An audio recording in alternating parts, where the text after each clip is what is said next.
What if everything you think you know about Star Wars is wrong? Not slightly wrong. Fundamentally, deliberately wrong. What if the prophecy that defines the entire saga was misread by the Jedi for 1,000 years? What if Anakin Skywalker was never born? He was built. What if the woman who raised him never stood a chance because the child growing inside her had already been claimed by something far darker than fate? These are not idle questions. They are the threads that, once pulled, unravel almost everything you believe about this galaxy. Stay with that feeling for a moment. The feeling that something is off, that the story you grew up with has gaps nobody bothered to explain. Because tonight, we are going to walk straight into those gaps, one at a time, and see what's actually hiding inside them. Some of what you hear will feel obvious in hindsight, the kind of thing you can't unsee once it's pointed out. Some of it will feel unsettling, the kind of thing that recolors a character you thought you understood completely. All of it connects. All of it builds toward a version of this saga stranger and more deliberate than the one on screen. So let your guard down. Let the noise of the day fall away.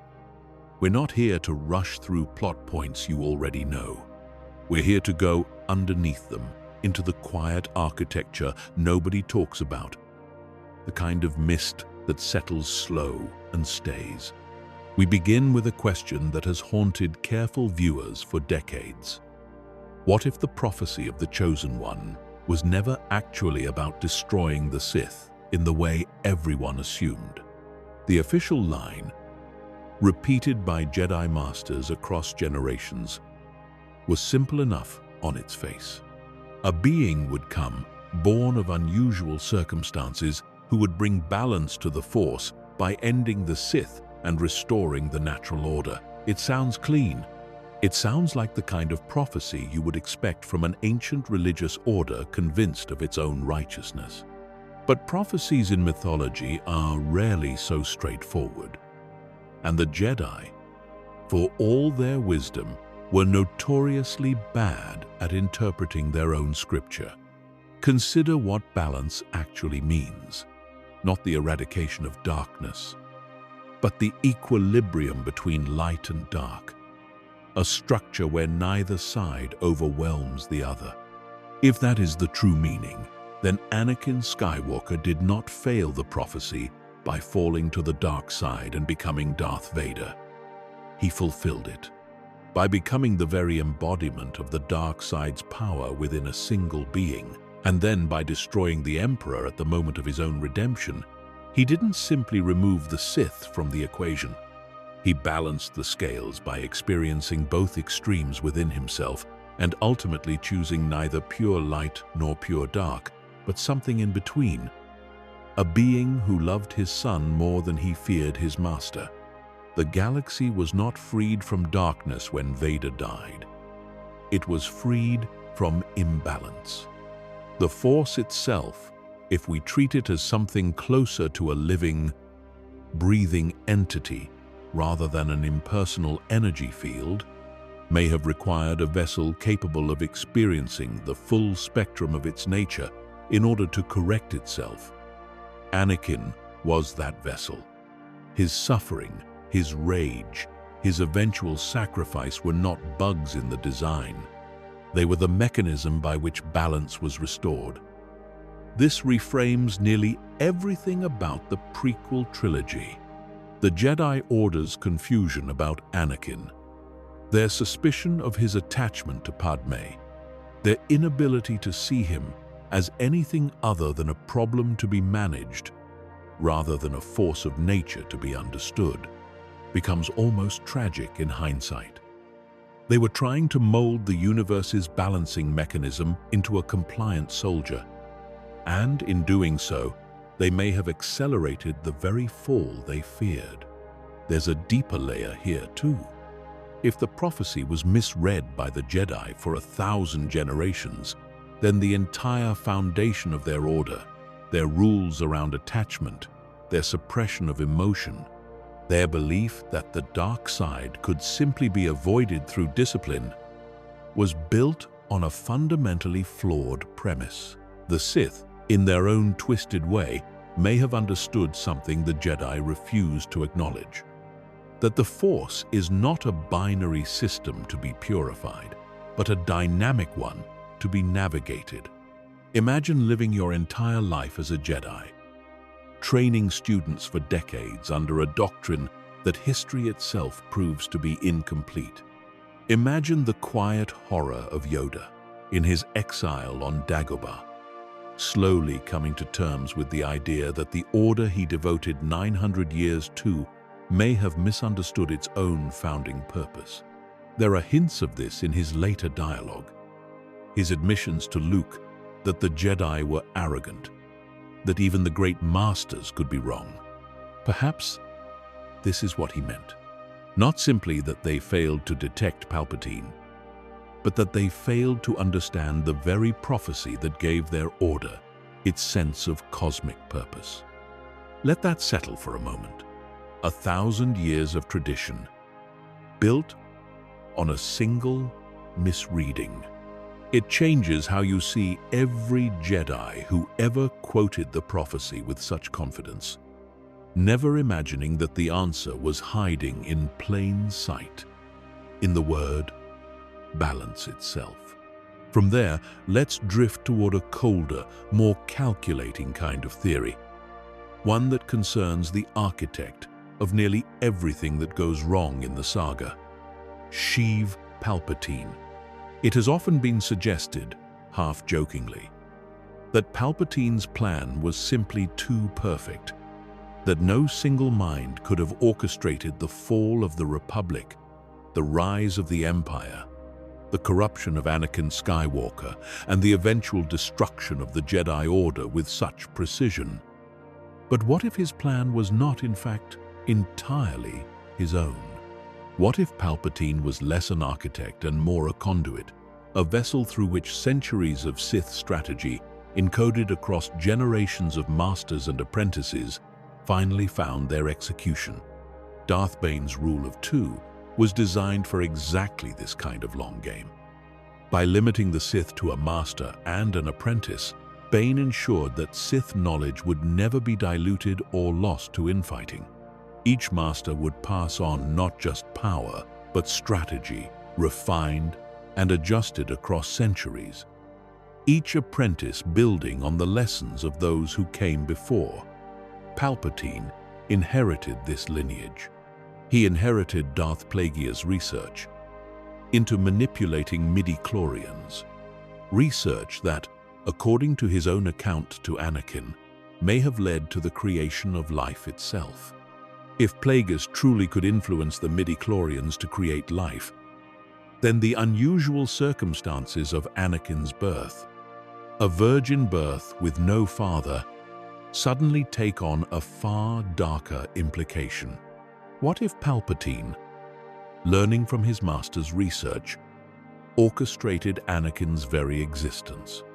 What if the Chosen One was not a natural development of the Force responding to imbalance, but an engineered being, created specifically so that Palpatine would have access to a weapon of unimaginable power, a weapon he could mold from childhood into the ultimate enforcer of Sith will?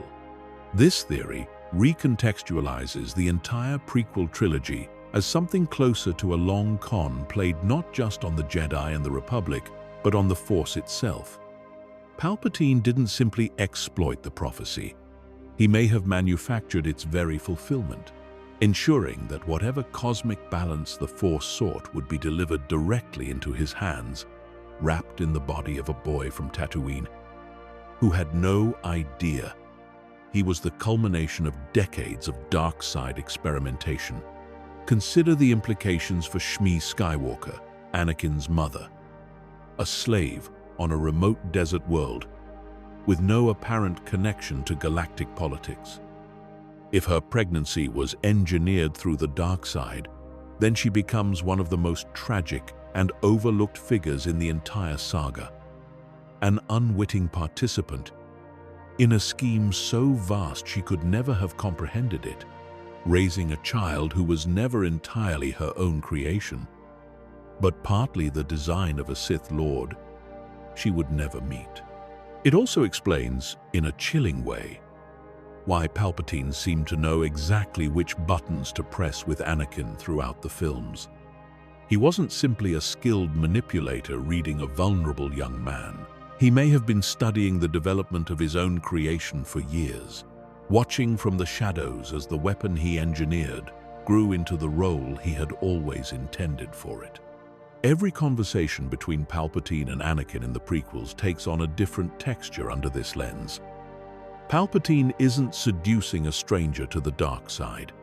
He's checking in on an investment, nudging a project that has been in development since before Anakin could walk. And when Anakin finally turns, when he kneels before Palpatine and accepts the name Vader, the moment isn't simply a betrayal of the Jedi.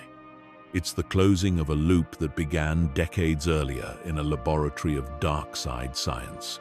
We are never shown directly, hinted at only through Palpatine's own retelling of Plagueis' legend, a story he claims is not a story the Jedi would tell, precisely because it is a story only a Sith would have reason to know. Let's slow down and breathe with another idea, one that turns away from grand manipulation and towards something more intimate, the question of what Yoda actually knew and when he knew it. The standard narrative paints Yoda and the entire Jedi Council as blindsided by Palpatine's rise, a council so consumed by political duty and meditation that they failed to see the obvious signs of a Sith Lord operating in their midst for decades. But Yoda is 900 years old by the time of the prequels. He has lived through the fall of countless individuals to the dark side. He has trained generations of Jedi and watched the slow currents of the Force shift and change across centuries most beings could never comprehend. Is it truly plausible that a being of this experience and sensitivity to the Force was simply oblivious? Or is it more likely that Yoda sensed something wrong long before the Clone Wars began, but chose, deliberately, not to act on those suspicions, because doing so would have meant confronting uncomfortable truths about the Jedi Order's own complicity in the galaxy's slow decay? There is a version of this theory where Yoda's failure is not one of perception, but of will. He felt the darkness growing. He sensed the imbalance creeping into the Force itself. But the Jedi Order, by this point in galactic history, had become so entangled with the bureaucracy of the Republic, so committed to a kind of institutional neutrality, that acting on suspicion without proof would have meant destabilizing the very system the Jedi had sworn to protect. Yoda, in this reading, becomes a tragic figure, not because he was deceived, but because he chose caution over conviction, hoping that the Order's traditions and patience would be enough to weather a threat he could feel but not yet name. This casts an entirely different light on his later exile.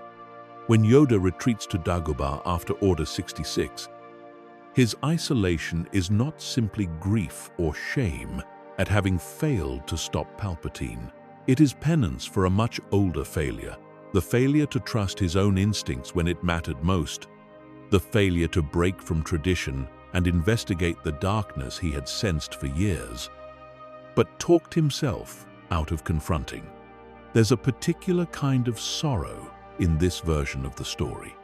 Yoda spends 900 years building a reputation as the wisest being in the galaxy, only to discover, in the final act of his long life, that wisdom without courage is its own kind of failure. His training of Luke takes on new weight under this theory as well. When Yoda insists that Luke must let go of his anger, his fear, his attachment, he is not simply imparting Jedi philosophy in the abstract. He is trying desperately to prevent Luke from repeating his own mistake, the mistake of sensing something true and dangerous, and choosing not to act decisively because the cost of being wrong, or the cost of disrupting the established order, felt too high. And when Luke ultimately defies Yoda's teaching, refusing to kill his father, refusing to abandon hope even when logic suggests it is hopeless, perhaps this is the moment Yoda finally understands what he himself lacked 900 years into his own journey. Conviction, the willingness to act on what you feel to be true, even when every institutional voice around you counsels patience and restraint.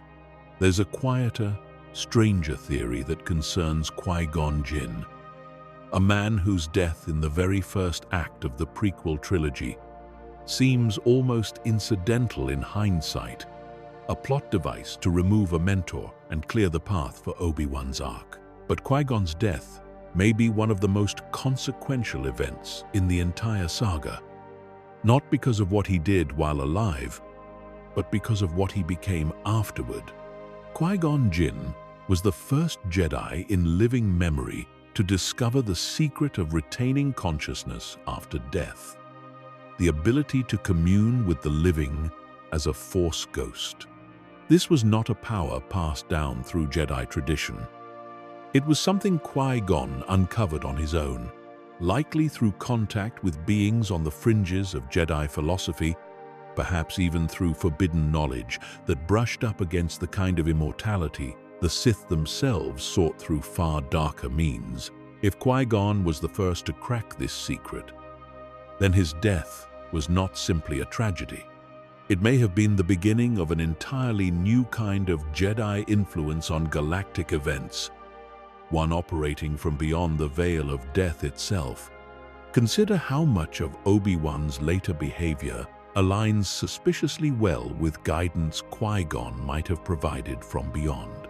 Obi-Wan's decision to train Luke in secret rather than openly defying the Empire.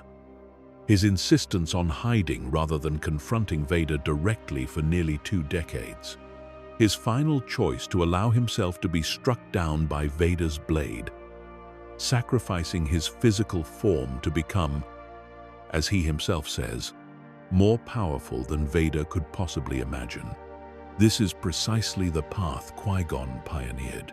Is it possible that Qui-Gon, watching from beyond, guided Obi-Wan not just in life through memory and training, but through subtle whispers across the years, nudging him toward the eventual choice to embrace death as a form of continued influence? If true, this reframes the entire original trilogy as a story partially orchestrated by a being who has been dead since before the Clone Wars even began. Qui-Gon's fingerprints would be on Luke's training, on the strategic patience of the rebellion's Jedi-adjacent decisions, on the very philosophy of hope and faith in the Force that defines Luke's arc as opposed to Anakin's arc of control and fear. There's something deeply moving about this idea if you sit with it. A man who, in life, was considered a maverick by the Jedi Council. Too unconventional, too willing to trust his instincts over the sanctioned wisdom of the Order, becomes in death an architect of the galaxy's eventual salvation, succeeding precisely because he operated outside the rigid structures that constrained the Jedi while they were alive. Qui-Gon never lived to see Anakin fall, never lived to see the Empire rise, never lived to see Luke born. But if this theory holds, he may be the reason any of them survived to set things right at all. A quiet hand, guiding events from a realm the living Jedi Council never even believed was accessible until it was almost too late to matter. Now let's turn to something colder and more architectural in nature, the Death Star itself. and the question of whether it was ever truly meant to be a weapon of war in the conventional sense. The official explanation is straightforward enough. Tarkin and the Empire built a station capable of destroying entire planets in order to project absolute power and crush any hope of rebellion through sheer terror. But terror weapons, historically, work best when they are used sparingly and strategically. Their power demonstrated just enough to instill fear without inviting desperate, unified resistance. The Death Star's destruction of Alderaan, an act with no immediate strategic justification, a planet with no military presence, destroyed almost casually to make a point to a captured princess, suggests something closer to overkill than calculated strategy. What if the true purpose of the Death Star was never primarily about suppressing the broader galaxy, but about something far more specific, eliminating potential threats to Sith dominance hidden among the galaxy's various planetary systems? Consider how many worlds throughout Star Wars lore are associated with unusually high concentrations of Force sensitivity. Ancient temples, ancient knowledge, or populations with historical ties to the Jedi Order.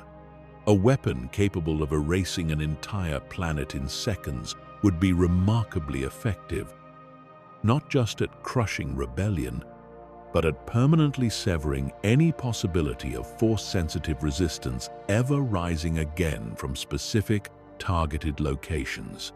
Palpatine, who by this point has access to the accumulated knowledge of Sith history regarding Force-sensitive bloodlines, ancient Jedi enclaves, and hidden temples scattered across the galaxy, may have viewed the Death Star not merely as Tarkin's doctrine of fear in action, but as a final solution to a problem that had plagued the Sith for 1,000 years, the persistent, irritating possibility that the light side of the Force could always find new vessels through which to reassert itself.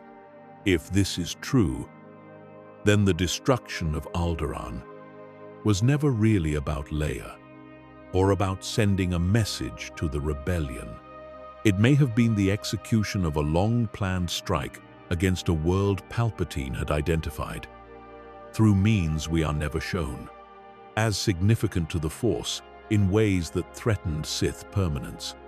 This recasts the entire first Death Star plot, not as a single act of terror, but as the opening move in a campaign of planetary erasure, one interrupted only by Luke Skywalker's unlikely success in the trench run. It also raises an unsettling question about how many other worlds might have been on a similar list. Worlds we never see in the films, worlds whose destruction was planned but never carried out, because the first Death Star was destroyed before its mission could continue. The galaxy, under this theory, came far closer to a kind of slow, methodical genocide of Force-sensitive heritage than the films ever explicitly show, hidden behind the more straightforward narrative of imperial terror and rebellion. Tarkin's doctrine of fear may have simply been the convenient cover story, the explanation given to officers and the wider galaxy, while Palpatine pursued his own deeper, more specific agenda underneath it, an agenda concerned not with the suppression of dissent in general, but with the permanent eradication of any seed from which a new Jedi Order might one day grow. There's another theory worth letting drift through your mind before we move further into the night, one that concerns the stormtroopers themselves, the faceless soldiers who populate nearly every battle in the original and prequel trilogies.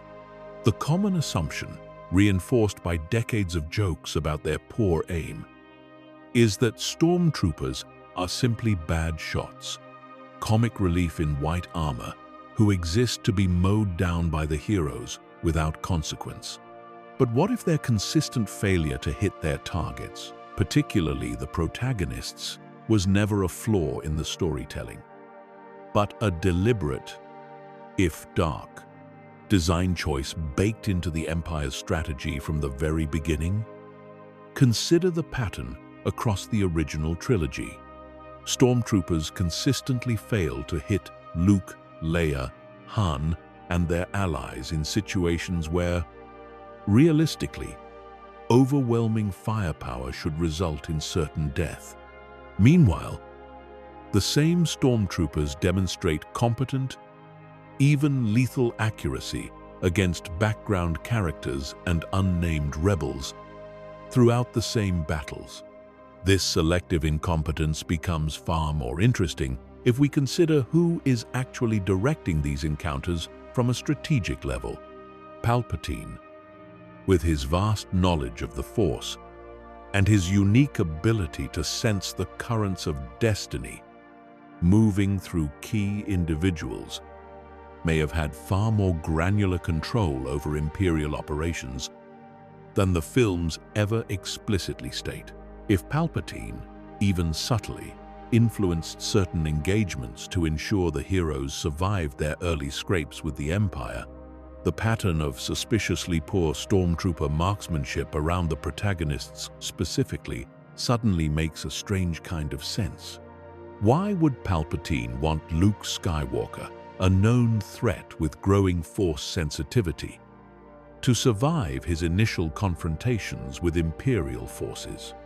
Because Palpatine had already begun to suspect, through his connection to the dark side and his awareness of the Skywalker bloodline, that Luke represented an opportunity rather than merely a threat.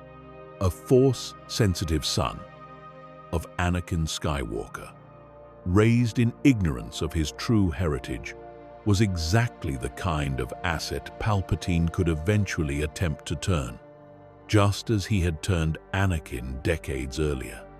Killing Luke prematurely in a random skirmish on the Death Star, or during the escape from Mos Eisley, would have eliminated this possibility entirely.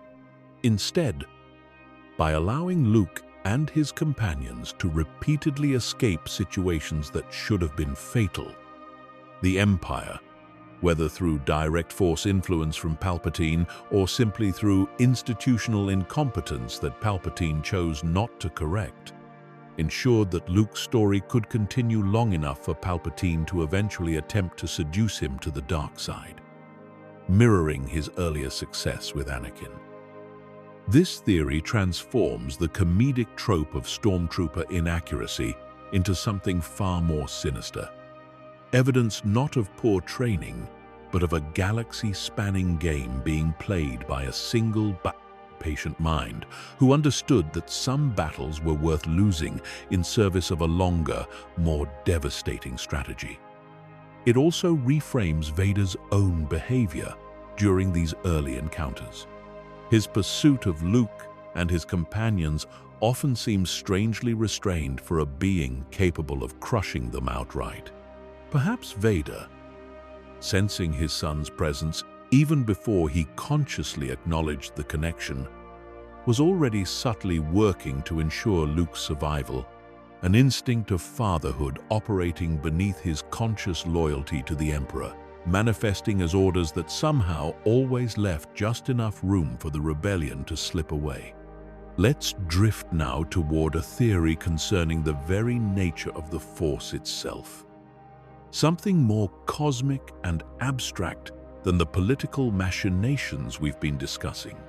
What if the Force, rather than being a passive energy field generated by life, as the Jedi traditionally describe it, is in fact a kind of vast, slow-moving consciousness, one that has its own desires, its own sense of narrative, and its own methods of nudging events toward outcomes it finds meaningful? This is a controversial idea even within Star Wars lore, one that brushes up against concepts like the live Force and the cosmic Force. Distinctions made in some of the broader mythology between the Force as it exists in living beings and the Force as it exists as an overarching cosmic entity. If the Force has something resembling intention, then many of the seemingly impossible coincidences throughout the saga begin to look less like narrative convenience and more like the deliberate maneuvering of an entity far more powerful than any single Jedi or Sith. Consider the sheer improbability of the events that bring the original trilogy's heroes together. Luke Skywalker, raised in obscurity on a remote desert world, happens to come into possession of droids carrying information critical to the rebellion's survival. Droids that happen to land in the exact region of Tatooine, where Luke's family resides, who happen to be purchased by Luke's own household. Obi-Wan Kenobi, the one person capable of recognizing R2-D2's message and explaining Luke's heritage, happens to live in exile within walking distance of the Lars homestead. Han Solo, a smuggler with no apparent connection to the rebellion or the Force, happens to be present in the cantina at the exact moment Luke and Obi-Wan require transport off-world, with a ship fast enough to outrun Imperial pursuit and a pilot reckless enough to take the job. Individually, each of these coincidences might be dismissed as narrative convenience, the kind of contrivance audiences accept in service of storytelling. But if the Force is not simply a passive field, but an active participant in galactic events, nudging probability, influencing the timing of seemingly chance encounters, then these coincidences stop being narrative shortcuts and start looking like the Force itself orchestrating the reunion of the people necessary to restore balance. This idea extends further if you consider the role of prophecy throughout the saga. A being capable of generating prophecies that accurately predict events centuries before they occur is not a passive field of energy. It is something closer to a mind. However alien its method of thought might be compared to the linear, causal thinking of mortal beings. Under this theory, characters like Palpatine, for all his cunning, are not truly in control of the galaxy's fate in the way he believes himself to be. He may be, despite his immense power, merely another piece being moved across a board whose true dimensions he cannot perceive, manipulated by the very Force he believes he has learned to dominate through fear and dark side discipline. This recontextualizes his ultimate defeat, not as a failure of strategy, but as an inevitability, the natural correction of a cosmic system that, having tolerated his ambition long enough to allow the necessary lessons to unfold, simply closed the loop once Anakin's redemption became possible. There is something both comforting and unsettling about this idea. Comforting, because it suggests that even in a galaxy ruled by tyrants and shadowed by ancient evils, there exists a deeper current working toward balance and resolution. Unsettling, because it suggests that free will, even for beings as powerful as Palpatine or Vader or Luke himself, may be far more constrained than any of them realize, each of them playing a role written into the fabric of the Force long before they were born. Their choices mattering enormously within the story, yet somehow always bending, eventually, toward the same cosmic conclusion. Let your mind rest on that thought for a while as we move toward another theory, one that returns to more intimate, personal territory. The question of what Padme Amidala actually died from, and whether the official explanation that she lost the will to live was ever the full truth. The films present her death somewhat ambiguously, with medical droids stating that she is physically healthy, and yet she simply fades. as though her body has given up despite no clear injury. This explanation has always struck careful viewers as strange for a character defined throughout the prequels by her resilience, her political conviction, and her refusal to give up, even in desperate circumstances. A woman who survived assassination attempts, war, and the collapse of the republic she devoted her life to does not seem like someone who would simply will herself to death over heartbreak, however profound that heartbreak might be. What if Padmé's death was not psychological at all, but the result of a far darker mechanism, one connected to Palpatine's deep knowledge of the dark side's relationship to life and death? Palpatine tells Anakin the legend of Darth Plagueis specifically in the lead-up to Padmé's death, a story about a Sith Lord who could use the dark side to influence midi-chlorians to create life and prevent death. If such power exists, the inverse must logically also be possible, the ability to drain life force from a being rather than create it. What if Palpatine, anticipating that Padmé's survival posed a risk to his control over Anakin, a tether to Anakin's former life, and Jedi-aligned sympathies that could pull his new apprentice back toward the light, deliberately used dark side power to drain her life force during childbirth, disguising the act as a natural complication, a broken heart? Something Anakin would believe stemmed from his own actions rather than from external manipulation? This theory adds a horrifying new dimension to Vader's later characterization. Throughout the original trilogy, Vader believes, as Obi-Wan allows him to believe, that Padmé died because of his own turn to the dark side, a guilt that festers for decades and contributes to his complete severance from his former identity. If Padmé's death was actually engineered by Palpatine specifically to deepen Anakin's psychological commitment to Vader's identity, to ensure that the guilt of having supposedly killed his own wife would bind him more permanently to the dark side than loyalty or training ever could, then Palpatine's manipulation of Anakin extends even beyond death, reaching into the emotional architecture of his apprentice's entire identity for the next 2 decades. It would mean that the single most devastating loss in Anakin Skywalker's life, the death he believes is entirely his own fault, was in fact one final act of control exercised by his master, a master who understood that guilt is often a far more effective chain than fear. There's a bleak symmetry to this idea.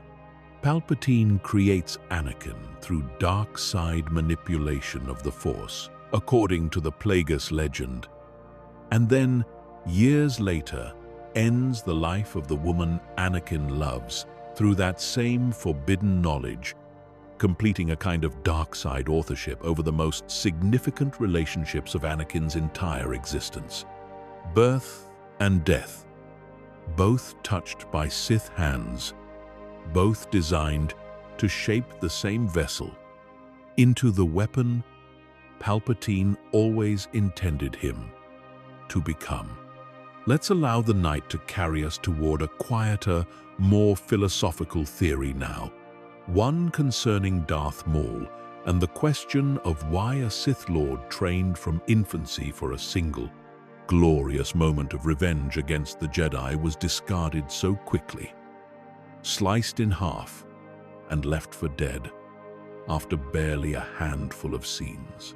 The conventional reading treats Maul's brief appearance as simply a consequence of poor planning on the part of the filmmakers, a striking visual character introduced without enough narrative weight to justify a longer arc.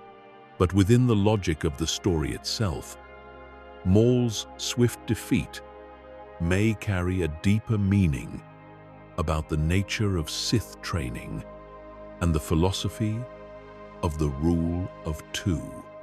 Maul was raised from early childhood by Darth Sidious specifically to be a weapon, trained obsessively in lightsaber combat, conditioned to suppress nearly all independent thought, in favor of complete obedience to his master's will.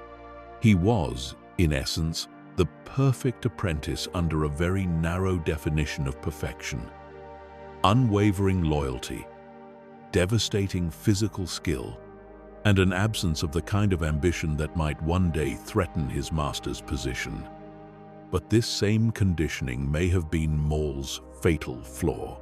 The Sith philosophy of the rule of two depends on an apprentice who possesses enough independent strength and ambition to eventually challenge and potentially overthrow the master, ensuring that only the most cunning and powerful Sith survive to carry the lineage forward. Maul, trained almost like a soldier rather than a true Sith strategist, lacked the deeper cunning that defines figures like Dooku or Sidious himself. He was a blade, expertly forged, but a blade nonetheless, lacking the political and philosophical depth required to navigate the kind of long-term manipulation that defines successful Sith Lords.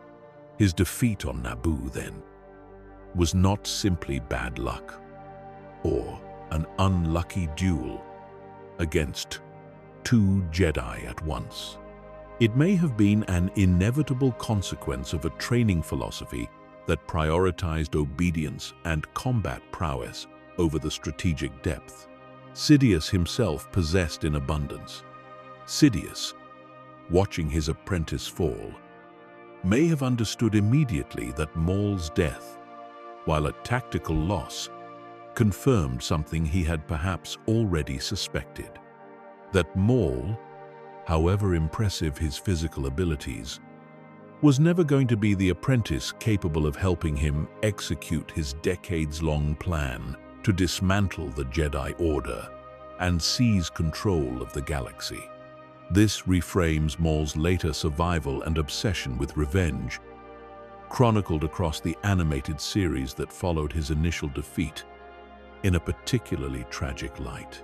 A being created for a singular purpose discarded the moment that purpose proved insufficient, spends years rebuilding himself, both physically and psychologically, driven entirely by a need to prove his worth to a master who had already, quietly, moved on to other apprentices, other plans, other instruments of his ambition.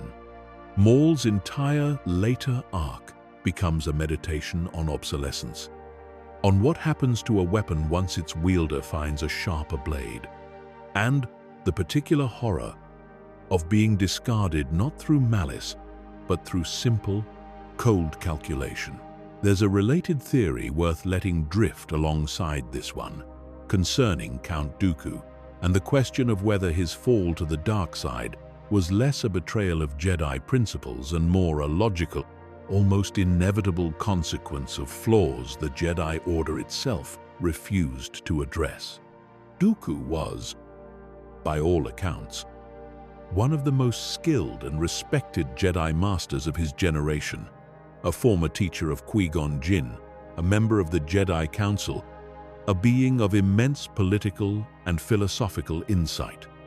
His departure from the Order is often treated as a simple corruption narrative, a powerful Jedi seduced by promises of power, much like Anakin after him.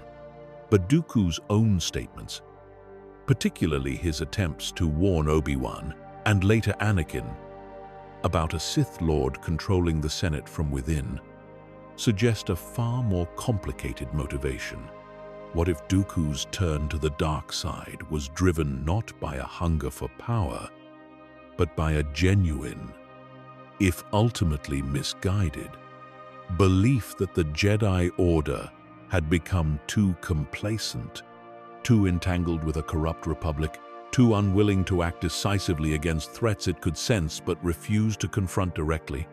Dooku may have seen, years before the Clone Wars began, the same warning signs Yoda himself may have sensed and suppressed. A creeping darkness within the Senate, a republic rotting from within, a Jedi Order so committed to political neutrality that it had effectively rendered itself powerless to prevent the very catastrophe it was meant to guard against.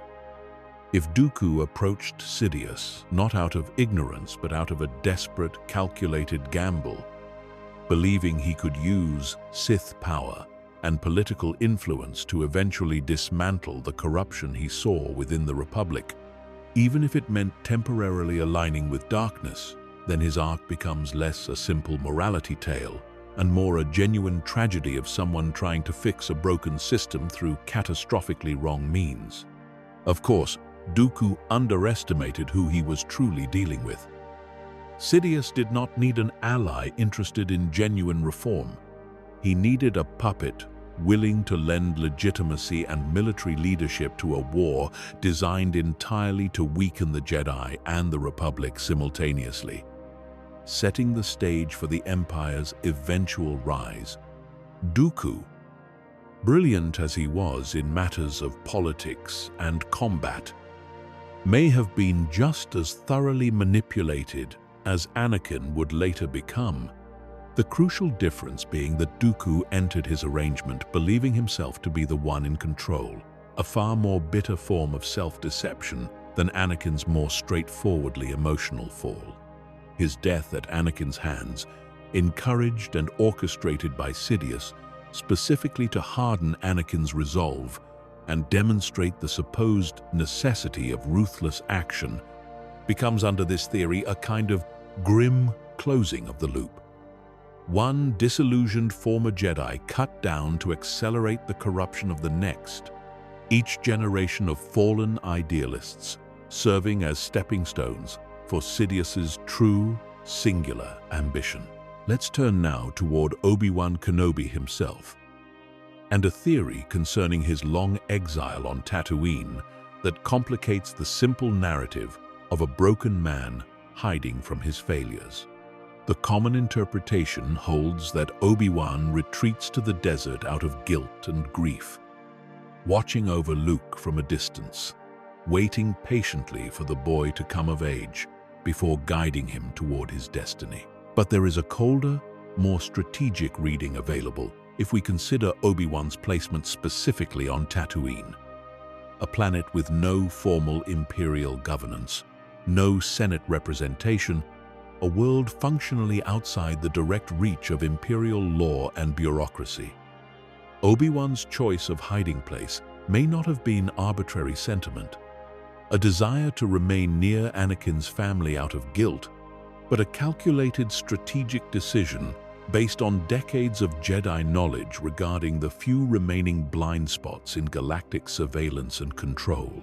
Tatooine, governed loosely by Hutt crime syndicates rather than direct imperial administration, may have represented one of the only places in the galaxy where a being as recognizable and dangerous as Obi-Wan Kenobi could remain hidden for nearly 2 decades without detection. If this is true, then Obi-Wan's exile was never purely about guilt or proximity to Luke. It may have been the result of careful, almost clinical planning, a Jedi Master applying the same strategic thinking he once used in countless campaigns during the Clone Wars to the much quieter, more patient war of simply surviving long enough to fulfill one final mission. This reading adds weight to Obi-Wan's apparent passivity throughout Luke's childhood. He does not actively train the boy, does not reveal his heritage prematurely, does not intervene in the harsh, demanding life Luke leads under his aunt and uncle's care.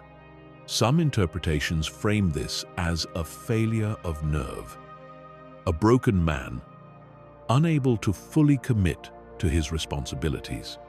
But if Obi-Wan understood, even years in advance, that any premature action might draw imperial attention to Luke before the boy was old enough or trained enough to survive scrutiny, then his patience becomes a form of extraordinary discipline rather than negligence, the same discipline that allowed him to survive in hiding for nearly 20 years, while one of the most powerful and paranoid rulers in galactic history actively hunted any remaining Jedi across the stars.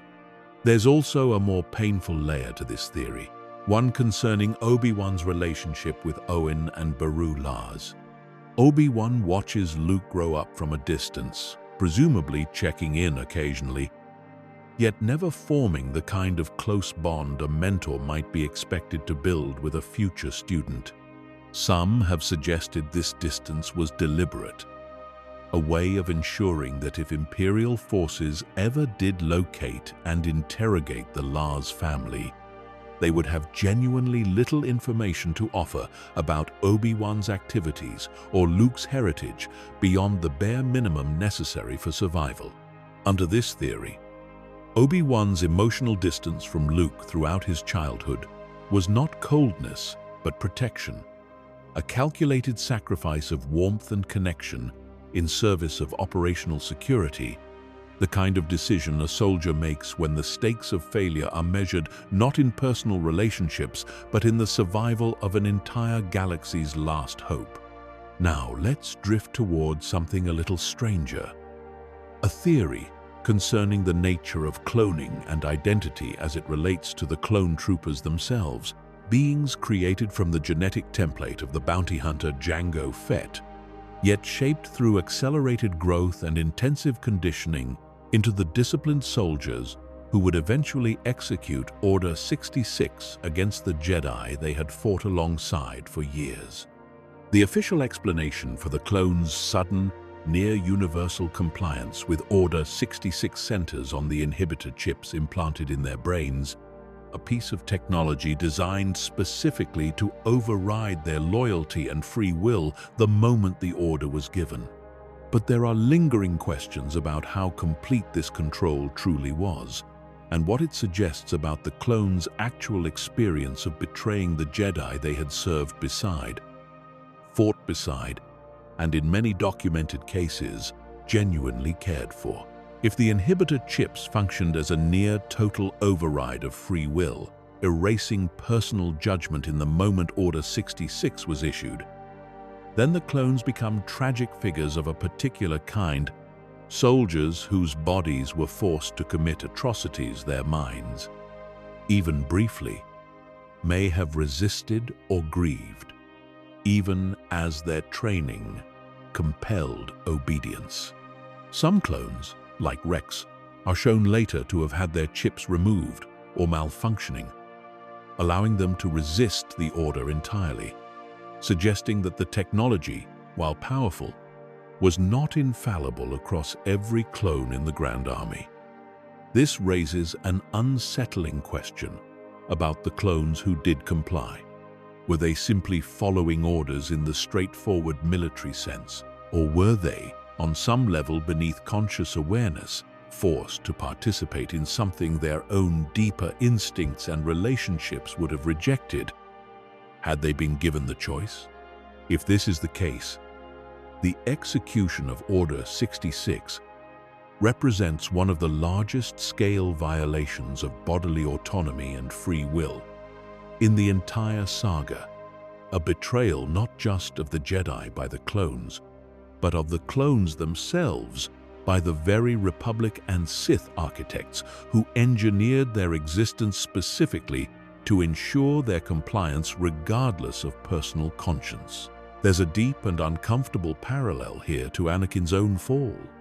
Just as Anakin's choices were shaped by manipulation, fear, and circumstances engineered by Palpatine, over years of careful psychological pressure, the clones' final, devastating choice to turn on the Jedi was shaped by literal physical engineering, a chip placed in their brains before they were ever capable of consenting to its presence, ensuring their betrayal regardless of whatever bonds of loyalty and friendship they may have formed with the Jedi generals who led them into battle time and again.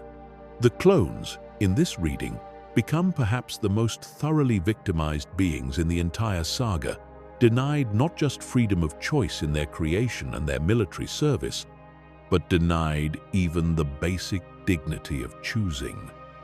In the most pivotal moment of their existence, whether to honor the relationships they had built or to follow the silent, hidden command embedded in their own biology long before they ever set foot on a battlefield. Let's settle into one final theory before we pause and let this first stretch of the night come to rest. A theory concerning the lightsaber itself and the question of whether the weapon's color has ever truly meant what generations of fans have assumed it means.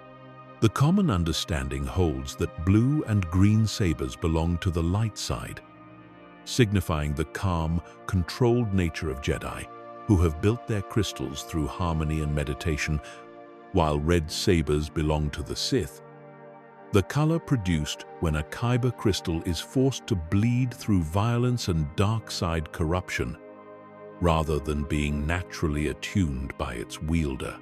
This explanation has become so deeply embedded in the broader mythology that it feels almost like settled fact. But consider how thin this distinction actually becomes under scrutiny. Mace Windu wields a uniquely purple blade, a combination that, according to certain interpretations, results from a Jedi who has touched the edges of the dark side without fully succumbing to it, channeling controlled aggression in service of the light. If a color as symbolically loaded as purple can exist as a kind of hybrid, a blend of two supposedly opposite forces coexisting within a single weapon, then the entire premise of color as a clean, moral signifier begins to look less like an absolute law of the Force and more like a convenient visual shorthand that the actual philosophy of the saga complicates at every turn. Consider also the existence of Jedi who, throughout expanded lore, carried yellow blades associated with the Jedi Sentinels, or the rare but documented cases of Jedi using blades closer to white, achieved through a process of purifying a corrupted red crystal back to its natural state. A process intrinsically tied to characters who have walked close to the dark side and returned from it, carrying the scars of that journey forward in the very color of their weapon. If color is not a fixed moral category but a kind of visible record of a wielder's personal journey, their struggles, their compromises, their moments of doubt and recovery, then the entire visual language of lightsabers throughout the saga becomes a much richer text than a simple light versus dark color code. It suggests that the Force itself does not deal in the kind of binary purity the Jedi Order claimed to uphold, but in something closer to a spectrum, where the color of a blade reflects not which side a wielder belongs to in some cosmic ledger, but the specific individual shape of their relationship with the Force, a relationship that for nearly every meaningful character in the saga involves at least some degree of struggle, compromise, or hard-won balance between extremes.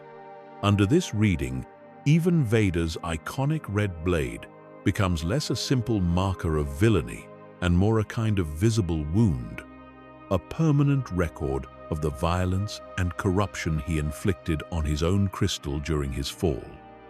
A wound that fittingly is never healed or replaced throughout the entirety of his life as Vader, carried with him right up until the moment he turns against his master to save his son, dying still wielding the very blade that marked his descent into darkness so many years before. There is something quietly poetic in the idea that he never reclaimed a blue blade, never symbolically returned to the Jedi he once was, choosing instead to redeem himself while still carrying the visible evidence of everything he had done. A reminder that redemption, in this galaxy at least, does not require erasing the past, only choosing, in the moment that matters most, to act differently than the years before would have predicted. There's a closely related idea worth sitting with as well, concerning kyber crystals themselves, and the suggestion, hinted at across various corners of the wider mythology, that these crystals are not simply inert technological components, but something closer to faintly living, faintly aware fragments of the Force given physical form. If kyber crystals possess even a rudimentary sense of attunement to the beings who carry them, choosing their wielders as much as being chosen, then the act of constructing a lightsaber, a ritual every Jedi undertakes as part of their training, becomes something closer to a negotiation between two living things, rather than simple craftsmanship. This reframes the violence inherent in Sith lightsaber construction in an even darker light. If a Sith forces a crystal to bleed red through anger and dark side corruption rather than earning its cooperation through patience and harmony, they are not merely altering a mineral's color. They may be committing a kind of small, repeated violence against a fragment of the Force itself, bending something that would naturally resist into a shape it was never inclined to take. Multiply this single act of corruption across 1,000 years of Sith history, every red blade in existence representing another instance of a kyber crystal forced rather than persuaded into its final form, and the dark side's broader relationship to the Force begins to resemble not just a philosophy of aggression and control, but a literal pattern of domination extended even to objects most beings would never think to consider alive at all. It also recontextualizes the moment in which a cracked, unstable crystal produces a blade that bleeds light along jagged fracture lines, visually unstable in a way few other lightsabers in the saga quite match. If kyber crystals respond to the genuine internal state of their wielder, then a fractured, sputtering blade is not simply an aesthetic choice meant to signal a less polished generation of dark side training. It may be a literal representation of a crystal in active, ongoing rebellion against the corruption being forced upon it. A small, persistent resistance from the Force itself against a wielder who has never fully committed to the darkness he claims to serve. Foreshadowing, long before the events make it explicit, the redemption that may eventually find him. Let this idea rest in your mind as the night deepens further. The notion that even the smallest, most overlooked details of the Star Wars galaxy, the color of a blade, the structure of a crystal, the unspoken texture of a relationship between mentor and student, might be carrying meaning far beyond what the films ever state outright. Waiting patiently across years and re-watches for someone quiet enough and patient enough to finally notice. Before we let this first stretch of theories settle fully into the quiet, it's worth pausing on a thread that connects nearly everything we've drifted through so far. Whether we're talking about the true meaning of the prophecy, the engineered nature of Anakin's birth, the long, unspoken failures of Yoda's caution, the hidden afterlife influence of Qui-Gon Jinn, the calculated purpose of the Death Star, the suspicious patterns of stormtrooper marksmanship, the question of whether the Force itself moves with intention, the engineered tragedy of Padmé's death, the discarded weapon that was Darth Maul, the disillusioned idealism that doomed Dooku, the quiet strategic discipline of Obi-Wan's long exile, the stolen autonomy of the clone troopers, or the deeper, almost living nature of kyber crystals and the lightsabers they become. A single pattern keeps surfacing again and again. Nothing in this galaxy is ever quite as simple as it first appears. Every act of villainy conceals a deeper architecture of manipulation reaching back further than anyone in the moment realizes. Every act of heroism conceals a cost, a sacrifice, or a quiet discipline that rarely gets the recognition it deserves. And every relationship, whether between master and apprentice, mentor and student, parent and child, or even a Jedi, and the very weapon they carry, turns out to be more complicated, more fragile, and more meaningful than the surface of the story ever lets on. This is, in some ways, the quiet genius of this entire mythology. It rewards patience. It rewards the kind of slow, careful attention that notices a strange detail in a throwaway line of dialogue and lets it sit for years, turning it over until suddenly, one rewatch later, an entirely new layer of meaning reveals itself. There is no need to resolve any of these theories tonight. No need to decide definitively which ones feel true and which ones feel like elaborate speculation built from shadows and coincidence. The galaxy far, far away has always thrived on this kind of ambiguity. This sense that there is always more beneath the surface, always another layer of intention or tragedy or quiet design, waiting to be uncovered by someone patient enough to look. Let your mind rest now in that space between certainty and mystery, between the stories we've been told and the stranger, deeper stories that might be hiding underneath them. There will be more theories ahead, more threads to follow into the dark corners of this galaxy's long and tangled history. But for now, let the weight of everything we've explored settle quietly into the back of your thoughts. The way starlight settles over a sleeping world, distant and steady and patient, waiting for you to drift, slowly and gently, into sleep. When you're ready, the next stretch of theories will pick up exactly where this one leaves off, drifting further into the unanswered corners of this galaxy, further into the quiet spaces between what the stories show us and what they only hint at, layer after layer, theory after theory, for as long as you need them. Let's pick the thread back up gently, drifting now into another stretch of theories, ideas that have circulated quietly among the most attentive corners of fandom for years, each one asking you to look again at something you thought you already understood.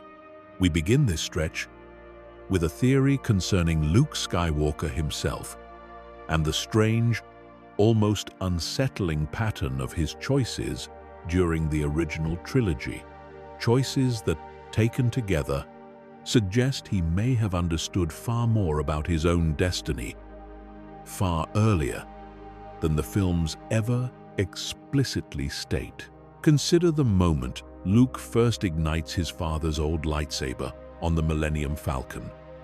Training with a remote under Obi-Wan's guidance, he shows an immediate, almost effortless aptitude, deflecting bolts with his eyes covered, relying entirely on instinct and the Force, in a way that even Obi-Wan finds remarkable for someone with no formal training. This is often treated as simple narrative shorthand, a quick way of establishing that Luke has strong Force potential without spending unnecessary time on the details. But what if this aptitude reflects something deeper? A kind of inherited memory passed down not through teaching but through the Force itself, a faint resonance of Anakin's own instincts and battle experience somehow echoing within his son despite the two of them never having trained together, never having even properly met as father and son until the very end of Luke's journey. There is a recurring idea throughout certain interpretations of the Force that strong bloodlines carry more than simple genetic predisposition towards sensitivity. They may carry something closer to inherited instinct, fragments of skill and intuition passed down across generations, the way certain animals are born already knowing how to swim or fly without ever being taught. If this is true, then Luke's swift mastery of the lightsaber, his uncanny ability to trust his feelings in moments of crisis, his instinctive use of the Force to make the impossible shot on the first Death Star, may not simply be evidence of raw talent discovered and refined through Obi-Wan's brief tutelage.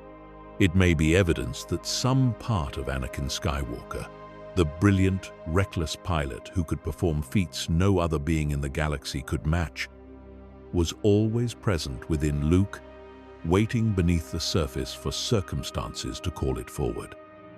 This reframes the relationship between Luke's heroism and Anakin's fall in an interesting way, where Anakin's raw talent, channeled through fear and a desperate need for control, eventually curdled into the ruthless efficiency of Vader.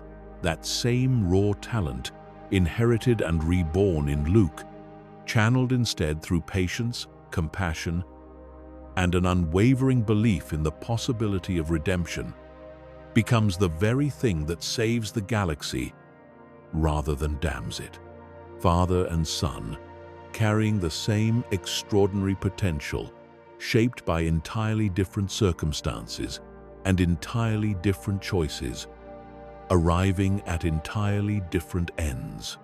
There's something quietly profound in the idea that the same instinct that allowed Anakin to win pod races as a child and dominate in starfighter combat as a young man is the very same instinct that allowed Luke, with barely any formal training, to trust the Force completely in the trench run on the Death Star, closing his targeting computer and relying entirely on feeling rather than calculation, just as his father once might have, before fear and manipulation taught him to rely on control instead.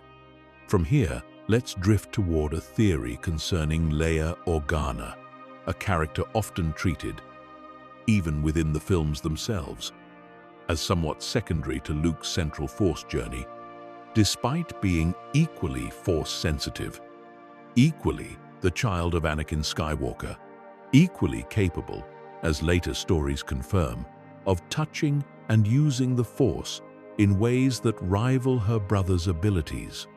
What if Leia's apparent restraint when it comes to formal Jedi training throughout the original trilogy was never a matter of lesser ability, but a deliberate, conscious choice rooted in a far deeper understanding of what the Force and the galaxy actually needed at that particular moment in history? Luke pursues Jedi training because the galaxy, in a sense, requires a single, mythic hero capable of confronting Vader and the Emperor directly, a figure whose journey mirrors the classic structure of redemption and confrontation the galaxy's broader story seems to demand. But Leia, raised not as a hidden farm girl, but as a princess, actively engaged in the political machinery of resistance from a young age, understood something Luke perhaps never fully grasped: that defeating the Empire required more than a single hero wielding a lightsaber. It required organization, diplomacy, strategy, and the patient, unglamorous work of building and sustaining a rebellion capable of fighting a war on every front simultaneously. Leia's choice to lead through politics and military strategy rather than through formal Force training may not reflect a lack of interest in her own potential, but a clear-eyed recognition that the galaxy needed her skills in that particular arena far more urgently than it needed another Jedi. This casts her later turn toward more active Force training, hinted at in materials beyond the original trilogy, in a fascinating light. It suggests that Leia's relationship with the Force was never one of avoidance or fear, as some surface readings might suggest, but one of careful, strategic prioritization. The same instinct for triage and resource allocation that made her such an effective leader within the rebellion applied equally to her own personal development. She trained when the moment called for it, and devoted herself to other forms of leadership when the moment called for that instead, demonstrating a kind of wisdom about the Force that even some trained Jedi, bound rigidly to tradition and formal doctrine, never quite achieved. There's also a deeper symmetry worth noting here. While Luke's journey mirrors his father's in terms of raw aptitude and instinct, Leia's journey may mirror her mother's far more closely. A leader operating primarily through political acumen and personal courage, rather than overt displays of force ability, carrying forward Padmé's legacy of leadership through conviction and strategy rather than supernatural power. Proving that heroism within this saga was never limited to those who carried a lightsaber, but extended equally to those who carried the weight of leadership, diplomacy, and the quiet, exhausting work of holding a rebellion together against impossible odds. Let's turn now toward a colder, more unsettling theory concerning the nature of the dark side itself, and whether it should truly be understood as a moral category at all, or something closer to a kind of addiction, a self-reinforcing pattern of behavior that, once begun, becomes neurologically and spiritually difficult to escape, regardless of a being's original intentions. The traditional Jedi framing treats the dark side as fundamentally tied to specific emotions: fear, anger, hatred, and the actions those emotions inspire, suggesting that simply avoiding these emotional states is sufficient to remain untouched by darkness. But this framing has always struck careful observers as somewhat naive, particularly given how many fallen Jedi throughout the saga's history describe their descent not as a single dramatic choice, but as a slow, almost imperceptible slide. Each small compromise making the next one easier. Each use of dark side power providing a temporary sense of control or relief that makes returning to the slower, more difficult path of patience and restraint increasingly unappealing. If the dark side functions less like a moral failing and more like a kind of spiritual addiction, then many of the choices made by characters throughout the saga take on a different, more sympathetic texture. Anakin's fall was not simply a matter of insufficient discipline or excessive attachment. Flaws to be corrected through better training. It may have been the predictable outcome of a being placed under extraordinary psychological pressure, repeatedly offered small, seemingly justified uses of dark side power as solutions to genuine crises, each one reinforcing a neural and spiritual pathway that became progressively harder to resist the more it was used. Under this framing, Palpatine's manipulation becomes even more insidious than simple seduction through promises of power.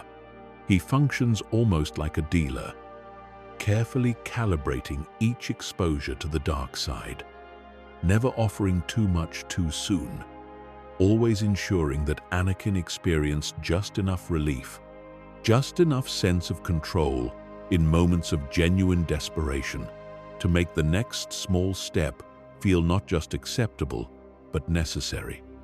This reframes the entire structure of Sith philosophy as well: the rule of two, the emphasis on secrecy, the careful cultivation of apprentices over years rather than rapid recruitment. All of it begins to resemble less a strategic military doctrine and more the patient, methodical process of cultivating dependency, ensuring that by the time an apprentice fully grasps the nature of what they have become, the pathways back to who they once were have been worn down to the point of near impossibility. It also explains, in a far more compassionate light, why redemption within this saga is treated as such an extraordinary, almost miraculous event, rather than a simple matter of choosing differently. Anakin's return to the light in his final moments is not framed as a simple decision, easily made once the right circumstances align.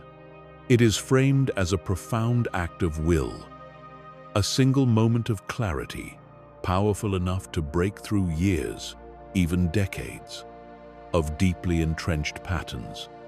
A moment that costs him everything: his strength, his life, in order to finally choose the path he had been unable to choose for so long. If the dark side functions as a kind of addiction rather than a simple moral failing, then every fallen character throughout this saga, Anakin, Dooku, Maul, even minor figures glimpsed only briefly across the wider mythology, becomes a far more tragic figure than the language of villainy typically allows. Each of them caught not simply in a battle between good and evil, but in something closer to a battle against their own neurology, against pathways of relief and control that, once carved, prove almost impossible to abandon without extraordinary intervention or extraordinary cost. Let's drift now toward a quieter, stranger theory concerning the planet Tatooine itself, and the question of why this particular, seemingly unremarkable desert world keeps reappearing at the center of the galaxy's most pivotal events. Anakin is born there. Luke is raised there. Critical confrontations and turning points across multiple generations of the Skywalker saga keep circling back to this single, dusty, sparsely populated world on the Outer Rim, far from the political centers of the Republic and the Empire alike. The conventional explanation treats this as simple narrative convenience, a way of creating thematic symmetry across the trilogies by returning to a familiar setting. But what if Tatooine's recurring significance reflects something deeper about its actual nature within the Force, something the films themselves never explicitly explain, but consistently gesture toward through pattern and repetition? Certain strands of the wider mythology suggest that some locations within the galaxy carry unusually strong connections to the Force, often tied to ancient, mysterious events lost to galactic history. Locations where the Force itself seems to pool or concentrate in ways that influence the beings who live there. Sometimes for better, sometimes for worse. If Tatooine is one such location, a world whose harsh, unforgiving conditions are themselves somehow tied to ancient disturbances in the Force, ancient battles or rituals or catastrophes buried beneath its endless dunes, then its recurring role in the Skywalker story stops being simple narrative coincidence and starts looking like the inevitable result of powerful Force-sensitive individuals being repeatedly drawn back to a place that, in some deep, barely understood way, calls to them. This would explain why Shmi Skywalker, a slave with no apparent connection to galactic significance, happened to give birth to a child many believe was conceived through dark side manipulation of the midi-chlorians, specifically on a world already steeped in unusual Force activity. It would explain why Obi-Wan, given the entire galaxy to choose from as a hiding place, felt drawn specifically to Tatooine, beyond simple proximity to Luke's family, and it would explain the strange, persistent sense throughout the saga that Tatooine functions less like a random backwater and more like a kind of gravitational center for the Force itself, a place where significant events seem to accumulate not by narrative accident, but by some deeper, unexplained pull that draws the right beings to the right place at the right time over and over again, across generations, as though the planet itself were quietly, patiently orchestrating its own continued relevance to the galaxy's unfolding story. Now let's turn toward a theory concerning the Porg, the Rathtars, the various strange creatures populating the background of this galaxy, and a more serious idea hiding beneath what might initially sound like a frivolous question. What does the treatment of non-sentient and semi-sentient species throughout the saga reveal about the broader moral failures of every major faction? Jedi, Sith, Republic, and Empire alike. Across the films, creatures are casually enslaved, hunted, weaponized, and discarded with little acknowledgement from any of the supposedly heroic factions that this might constitute a meaningful ethical concern. Rancors are kept as pets and execution devices. Wampas are treated as mere environmental hazards. Even the Jedi, an order built explicitly around principles of compassion and respect for all life, rarely, if ever, extend their philosophy of non-attachment and harmony to the countless creatures used, abused, or discarded throughout galactic history. What if this consistent blind spot reflects something genuinely significant about the limitations of Jedi philosophy itself? A philosophy so focused on managing relationships between sentient, Force-sensitive beings that it largely fails to account for the moral status of the countless other forms of life populating the galaxy. This would align with broader critiques some have leveled at the Jedi Order throughout its history. The idea that for all its talk of balance and compassion, the Order remained remarkably narrow in its actual scope of concern, focused almost entirely on political stability, the prevention of Sith resurgence, and the careful management of Force-sensitive individuals, while largely ignoring the broader ethical implications of slavery, animal cruelty, and environmental destruction that ran rampant across the galaxy throughout their watch. Anakin's own childhood as a slave on Tatooine becomes particularly significant under this lens. The Jedi Order, despite claiming jurisdiction over matters of galactic importance, and despite eventually taking Anakin under their wing specifically because of his Force potential, never seriously addresses the broader institution of slavery that defined his early life, an institution that persists openly across the Outer Rim throughout the entire saga, without meaningful intervention from either the Jedi or the Republic they served. This suggests a galaxy-wide moral failure baked into the very institutions meant to provide order and justice.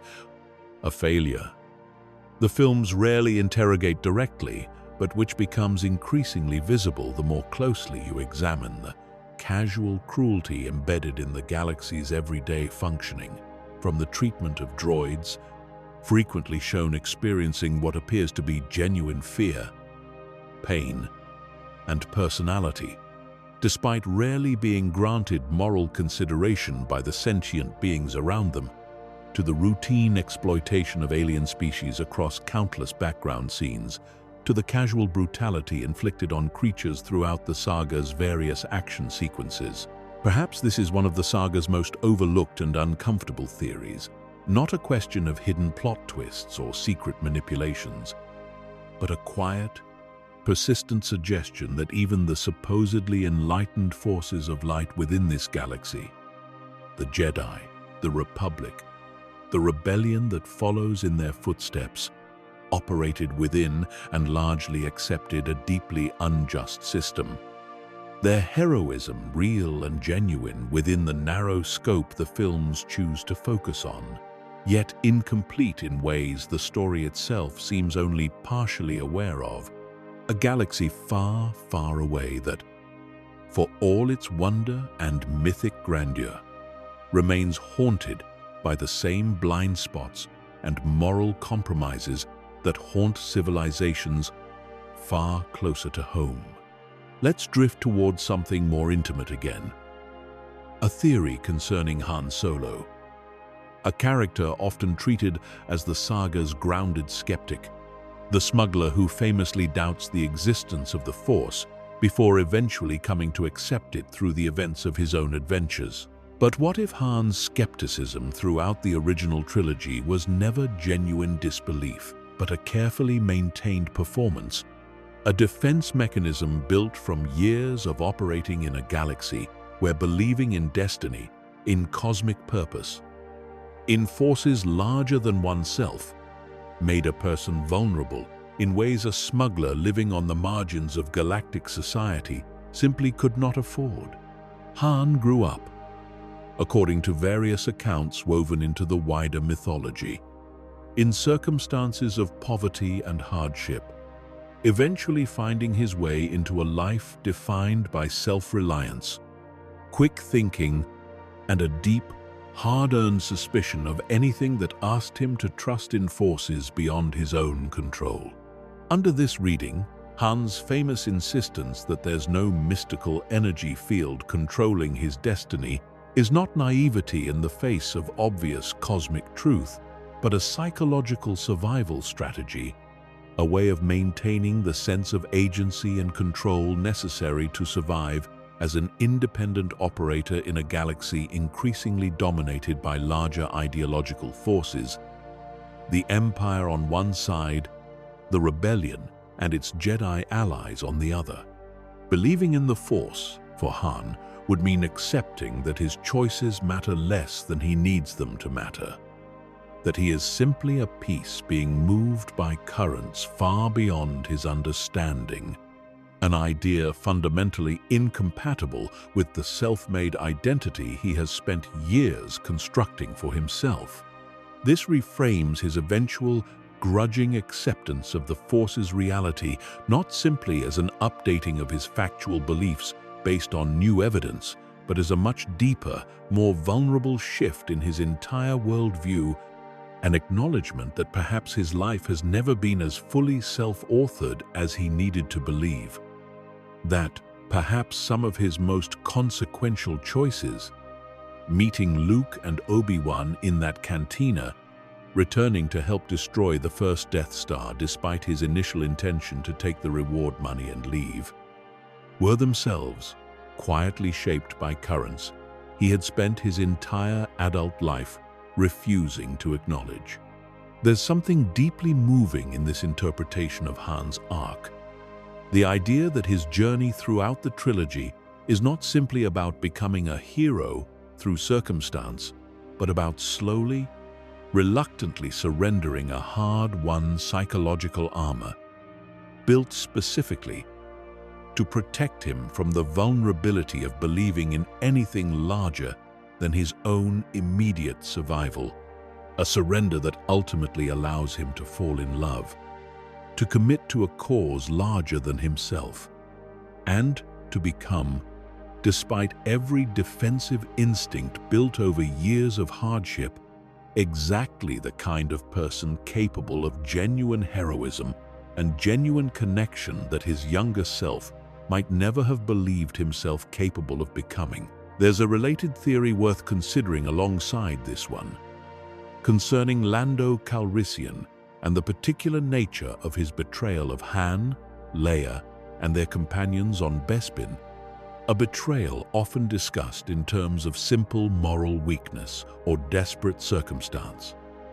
Lando making a deal with the Empire to protect Cloud City and its inhabitants from a far worse fate. But there's a more complicated reading available if we consider Lando's position not simply as an individual making a difficult choice under pressure, but as a leader responsible for an entire population of people who trusted him to protect their home, their livelihoods, and their safety.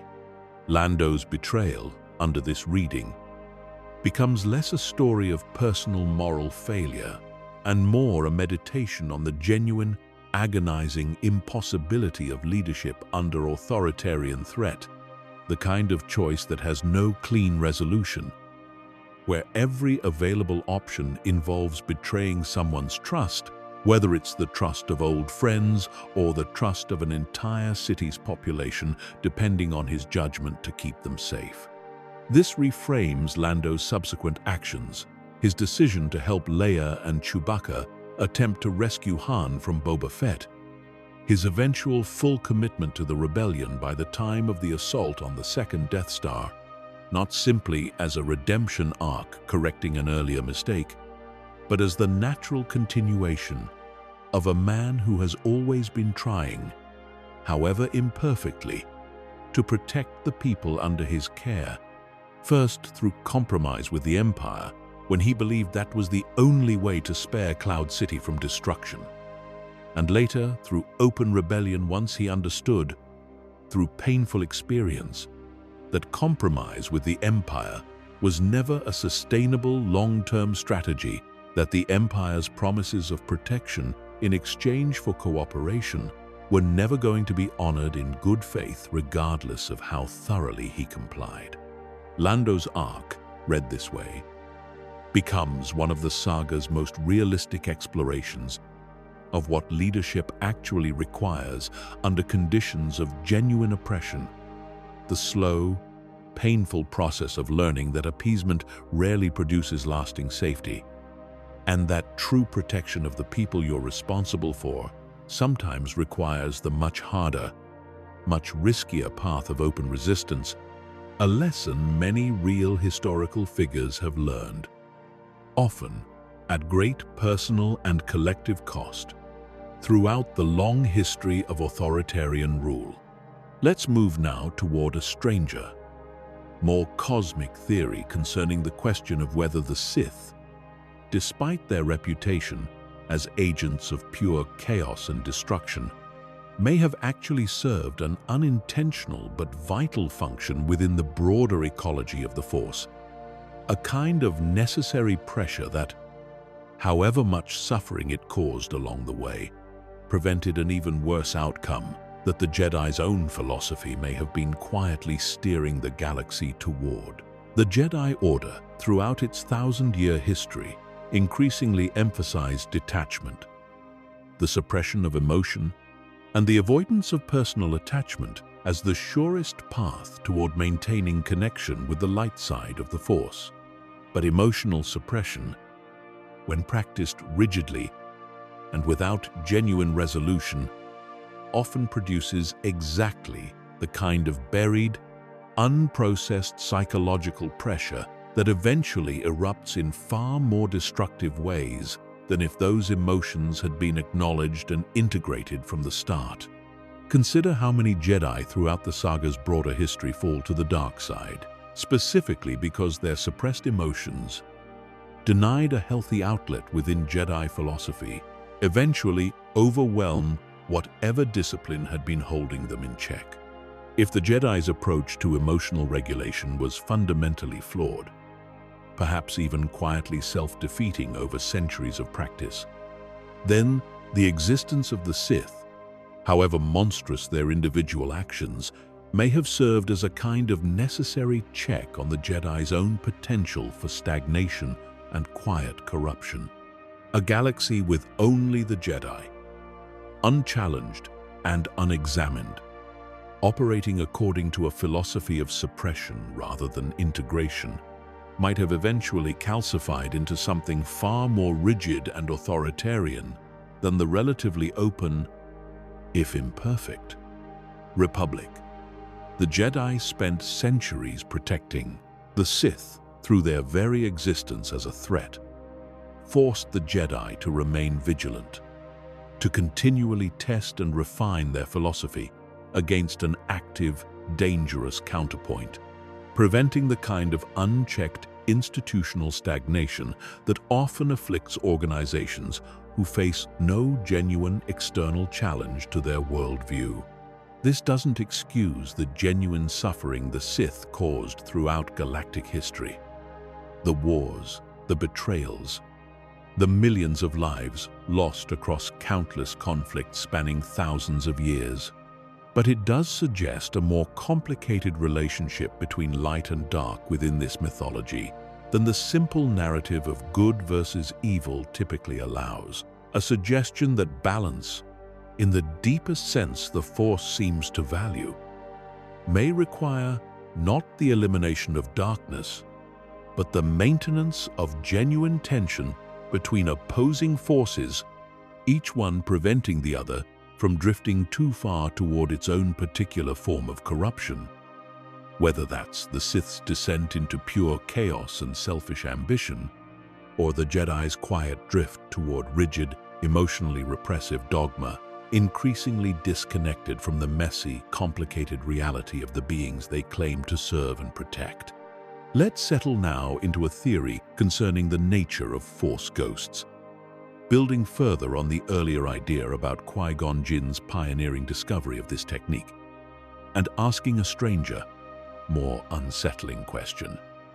If Jedi can achieve a kind of continued consciousness after death, by maintaining their individual identity within the Force, why do we never see equivalent manifestations from the Sith, despite the dark side being, by the film's own internal logic, equally capable of granting power over life and death? As demonstrated explicitly through the legend of Darth Plagueis, one possible answer lies in the fundamental philosophical difference between how Jedi and Sith relate to the Force itself. Jedi philosophy emphasizes becoming one with the Force at the moment of death, a kind of willing surrender of individual ego in service of a connection to something larger than oneself. A surrender that, paradoxically, seems to be precisely what allows certain, especially disciplined or insightful Jedi to retain a faint thread of individual consciousness even after that surrender. Perhaps because the act of letting go without resistance allows the Force to gently preserve what the practitioner has chosen not to desperately cling to. Sith philosophy, by contrast, is built almost entirely around the accumulation and preservation of individual power, identity, and control, a philosophy fundamentally opposed to the kind of surrender that seems to enable the Force ghost phenomenon among the Jedi. This would suggest that Sith attempts to cheat death, whether through Plagueis' rumored research, through Palpatine's later, more desperate attempts to transfer his consciousness into cloned bodies, or through other dark side rituals scattered throughout the wider mythology, represent a fundamentally different and ultimately less successful approach to the same underlying problem, one rooted in clinging and control rather than surrender and trust, and therefore one that, however much raw power it might temporarily produce, can never achieve the same quiet, stable continuity that the Jedi method allows. This casts Palpatine's ultimate fate in an interesting light. Despite being, by any measure, one of the most powerful Force users in galactic history, his obsessive pursuit of immortality through control and dark side ritual, his desperate attempts across various points in the wider saga to extend his life through unnatural means, may reflect a fundamental, almost ironic limitation built into the very philosophy he embraced, a philosophy so committed to control and domination that it inadvertently locks its practitioners out of the one form of genuine continuity, the Force ghost, that figures like Qui-Gon, Yoda, and eventually Obi-Wan and Anakin himself managed to achieve simply by finally, at the moment of death, letting go of the need to control their own fate any further. Let's drift toward a quieter, more structural theory now, concerning the architecture of the Jedi Temple itself and what its physical design might reveal about the Order's deeper, often unspoken anxieties. The temple, towering at the heart of Coruscant, is frequently depicted as a place of serene contemplation, vast halls and meditation chambers designed to foster calm and connection with the Force. But consider how the temple also functions, quite deliberately, as a place of separation, removing Force-sensitive children from their families at the earliest possible age, raising them within an insular community shaped almost entirely by Jedi doctrine, with minimal exposure to the wider galaxy's cultures, relationships, and emotional complexities, until they are already deeply indoctrinated into the Order's particular worldview. This pattern, when examined closely, begins to resemble less the gentle spiritual nurturing the Jedi present it as, and more a structure explicitly designed to prevent exactly the kind of attachment and emotional complexity that the Order considers dangerous. Not through teaching young Jedi how to integrate those emotions healthily, but by removing the conditions under which those emotions might develop in the first place. Anakin's case becomes particularly illuminating here, precisely because he is the rare exception, a child brought into the Order at 9 years old rather than as an infant, old enough to have already formed a deep bond with his mother, old enough to remember vividly the home and the suffering he left behind on Tatooine. The Jedi Council's anxiety about training him, frequently framed within the films as concern about his unusually strong connection to the Force and the fear in his heart, may actually reflect a much simpler, more uncomfortable truth. Anakin was the first real test case in living memory of what happens when someone enters the Order already shaped by ordinary human attachment, and the Council, lacking any real framework for integrating that attachment, rather than simply suppressing it, had no effective tools to help him process what he was experiencing. This suggests that the Jedi's failure with Anakin was never simply a personal failure of individual judgment on the part of Yoda, Mace Windu, or Obi-Wan, but a structural failure baked into the entire system of how the Order trained its members. A system built around early separation and suppression that worked, perhaps, for those who entered the temple too young to remember anything different, but which had no answer at all for someone who arrived already carrying the full weight of human connection and loss. If this reading holds, then the entire tragedy of Anakin's fall becomes not an aberration, but a kind of inevitable stress test, revealing a fundamental flaw in Jedi training methodology that had simply never been exposed before, because the Order had for centuries been careful enough, or perhaps lucky enough, to avoid training anyone old enough for that flaw to matter. There's a connected idea worth exploring here concerning the broader question of why the Jedi Order, across 1,000 years of recorded history, produced relatively few truly transformative philosophical innovations, relying instead on a body of doctrine that remained largely static across countless generations of masters and Padawans.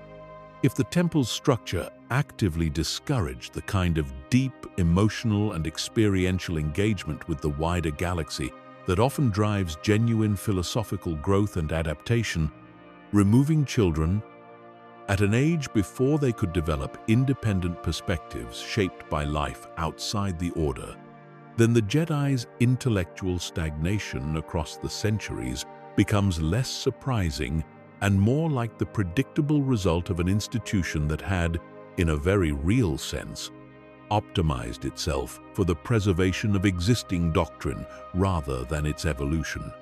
Compare this to figures like Qui-Gon Jinn, frequently described throughout the films and wider mythology as unconventional, willing to question Council doctrine, more attuned to the living, unpredictable nature of the Force than many of his more orthodox peers. Qui-Gon's unconventional approach to the Force, his willingness to trust the living Force over rigid doctrine, may stem precisely from spending more time outside the temple's insular structure than most Jedi of his generation, exposed to a wider range of cultures, philosophies, and experiences that allowed him to develop a more nuanced, less doctrinaire understanding of the Force than his Council colleagues who spent the majority of their lives within the temple's carefully controlled environment.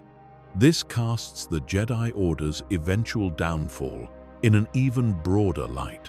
Their failure to detect Palpatine's manipulation, their failure to adequately address the structural issues that contributed to Anakin's fall, their general inability to adapt their philosophy to the rapidly changing political and social realities of the late Republic era, may all trace back to the same underlying cause: an institution so thoroughly insulated from outside challenge and perspective that it had lost the capacity for genuine self-examination and reform, a slow institutional ossification that left them dangerously unprepared for a threat as patient, adaptive, and fundamentally modern in its strategic thinking as Darth Sidious ultimately proved to be.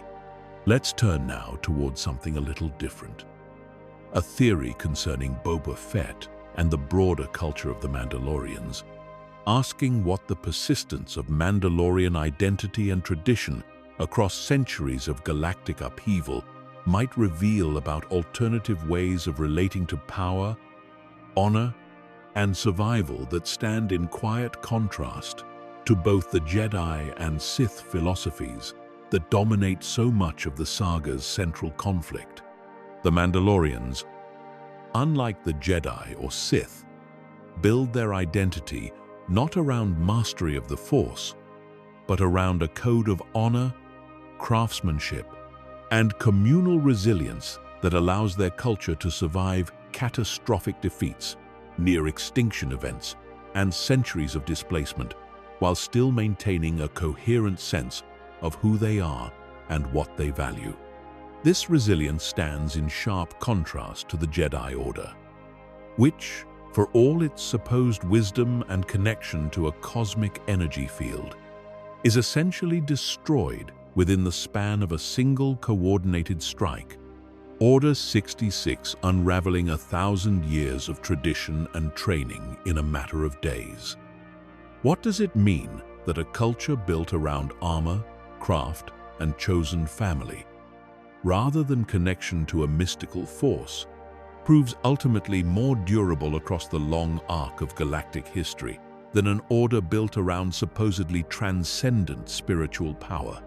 One possible reading suggests that the Mandalorian approach to identity, rooted in practice, community, and adaptable tradition, rather than rigid doctrine or dependence on individual extraordinary ability, represents a fundamentally more sustainable model of resilience than either the Jedi or Sith ever achieve.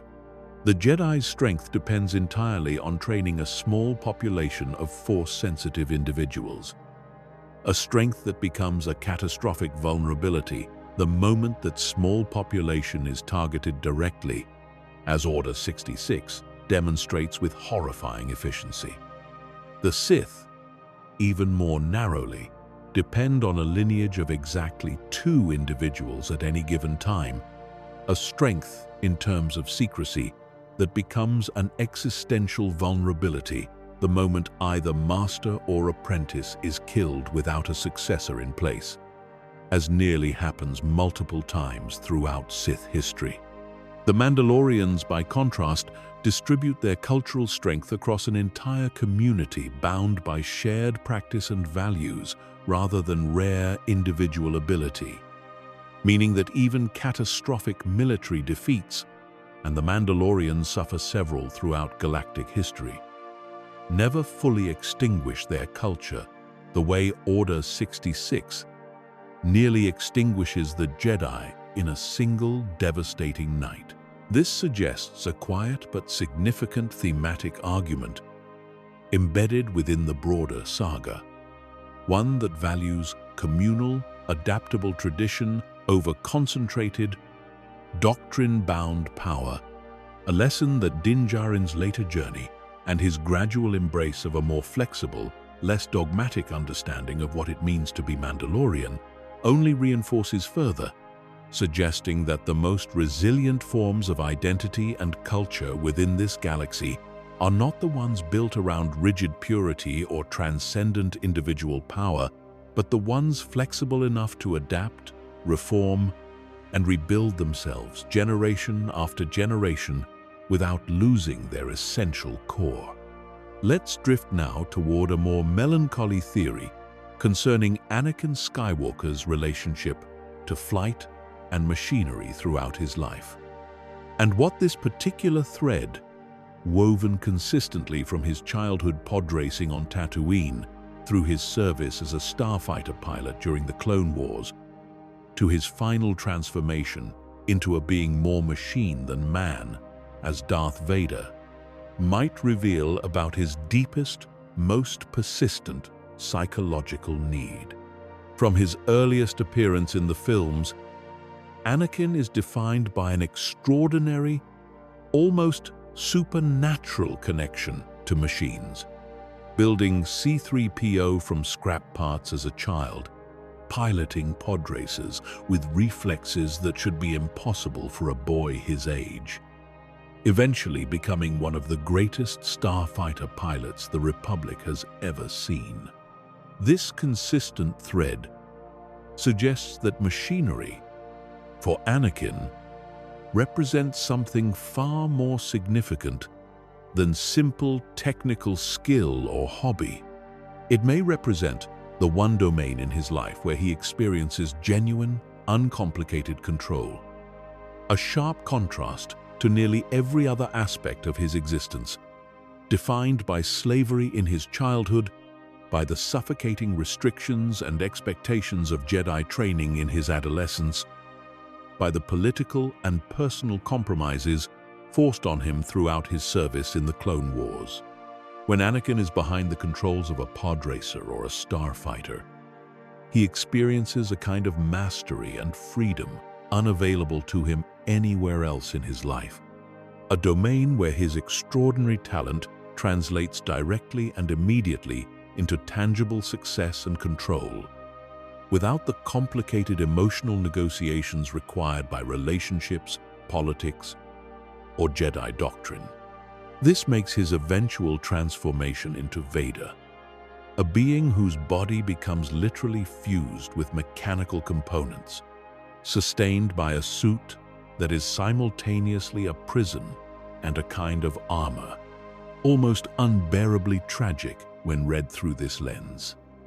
Vader represents the final, horrifying culmination of Anakin's lifelong relationship with machinery as a source of control and identity, except that where pod racing and starfighter combat once represented freedom and mastery, the mechanical components keeping Vader alive after his catastrophic injuries on Mustafar represent something closer to the opposite, a body now entirely dependent on machinery, not for freedom, but for basic survival. Every breath mediated through technology, every movement constrained by the very suit that keeps him alive.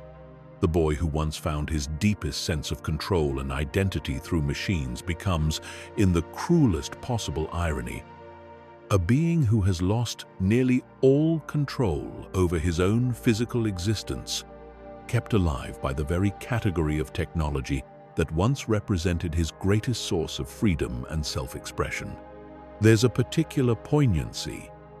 Then, in the moment Vader finally removes his mask in his final scene, choosing, for the first and only time since his transformation, to set aside the machinery that has defined and constrained his existence for over 2 decades, allowing his son to see his actual face, his actual humanity, free from the mechanical prison that had become almost synonymous with his identity.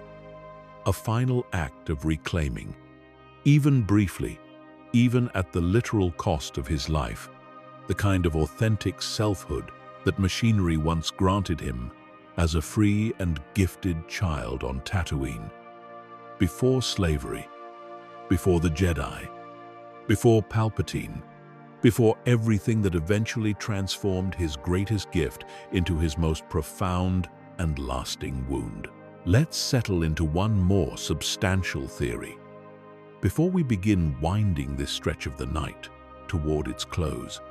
A theory concerning the nature of prophecy itself within this galaxy, and whether the very act of believing in a prophecy might be partially responsible for bringing that prophecy into being, a kind of self-fulfilling spiritual mechanism the Jedi never fully understood despite building so much of their philosophy around prophetic interpretation.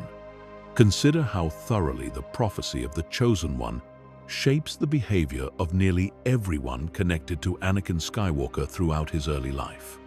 Qui-Gon becomes convinced, almost instantly, that the boy he discovers on Tatooine is the fulfillment of ancient prophecy, and this conviction shapes every subsequent decision he makes regarding Anakin's training and importance.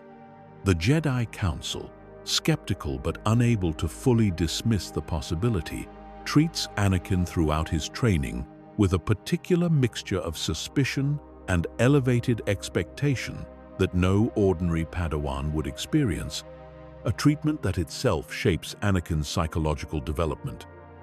His sense of being simultaneously special and distrusted, simultaneously destined for greatness and perpetually failing to live up to expectations he never fully understood or consented to.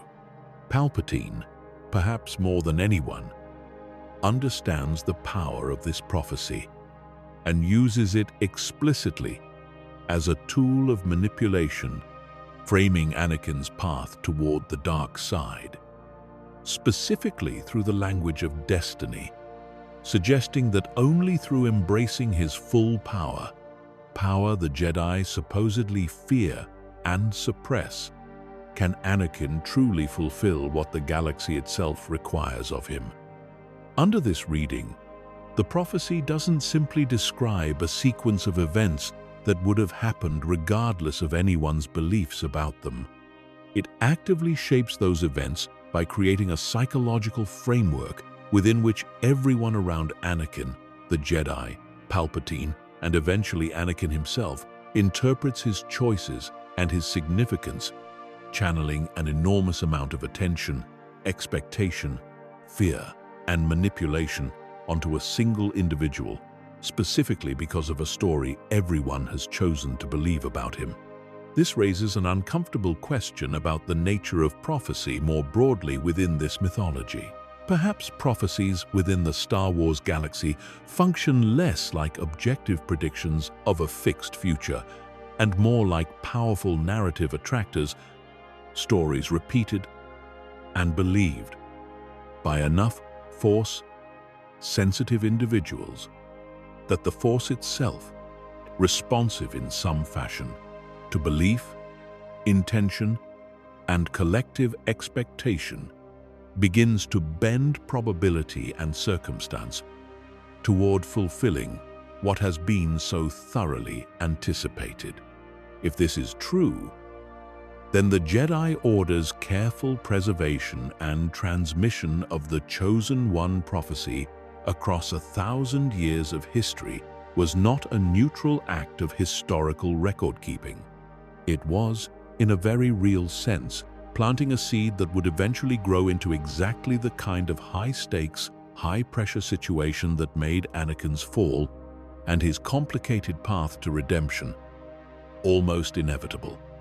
The prophecy creating the very conditions necessary for its own fulfillment, regardless of whether the original prophecy, in whatever ancient form it first emerged, was ever meant to be taken as literally and consequentially as the Jedi eventually came to treat it. There's something both beautiful and unsettling in this idea. The notion that stories themselves, particularly stories believed deeply enough by enough people, connected to a force as responsive and mysterious as the one that binds this galaxy together, possess a kind of quiet power to shape reality simply through the weight of collective conviction, a power the Jedi spent centuries studying without ever fully grasping that they themselves, through their reverence for prophecy, may have been quietly authoring the very future they were trying so desperately to interpret. As we let this stretch of theories settle now into quiet, it's worth noticing how many of these ideas, however speculative, keep circling back to the same handful of deeper truths about this galaxy and the beings who populate it. Power, whether wielded by the Jedi, the Sith, or the countless other factions scattered across the stars, always carries hidden costs. costs that the official stories rarely acknowledge directly, but that linger quietly in the details, the discarded weapons, the suppressed grief, the structural failures dressed up as personal ones. Identity, whether built around the Force, around armor and tradition, around the controls of a starfighter, or around the patient, unglamorous work of leadership, proves far more fragile and far more meaningful than any single label or title can capture. And destiny itself, so often treated within this saga as something fixed and inevitable, repeatedly reveals itself instead as something closer to a story, powerful precisely because it is believed, shaped as much by the choices and convictions of those caught within it as by any cosmic plan written in advance. There's no need to resolve any of this tonight. Let these ideas drift alongside you as your thoughts continue to slow. Each theory a small, quiet thread woven into the larger tapestry of a galaxy that has always rewarded patience, curiosity, and the willingness to look just a little closer at the details everyone else rushes past. Somewhere out past the reach of ordinary thought, that galaxy is still there, still turning, still keeping its secrets close, waiting, as it always has, for those quiet enough and patient enough to keep listening. There's one last thread worth pulling on before we let the silence take over completely. A quieter, more personal theory concerning the question of why so many of this galaxy's most consequential figures, Luke, Leia, Anakin, even Rey in later years, find themselves drawn back, again and again, to places of isolation, deserts, swamps, remote islands cut off from the rest of galactic civilization, in order to confront the truths that matter most. It would be easy to read this simply as a stylistic preference, the kind of visual and narrative shorthand filmmakers reach for when they want to stage a moment of reflection away from the noise of battle and politics. But there's a more interesting possibility hiding in this pattern, one suggesting that the Force itself, or perhaps simply the nature of genuine self-understanding within any mythology built around inner transformation, requires a kind of deliberate removal from the ordinary current of events before its deepest truths can be heard at all. Luke needs Dagobah's stillness before he can begin to grasp what real mastery of the Force requires. Rey needs the isolation of Ahch-To before Luke, and later her own confrontation with her past can begin to clarify who she actually is beneath the weight of other people's expectations. Anakin, by contrast, almost never receives this kind of deliberate isolation, pulled constantly from one crisis to the next throughout the prequels, never given the quiet space necessary to process grief, fear, or doubt before the next demand on his attention arrives. Perhaps this absence of stillness in Anakin's life is not incidental, but central to understanding why his fall unfolds the way it does.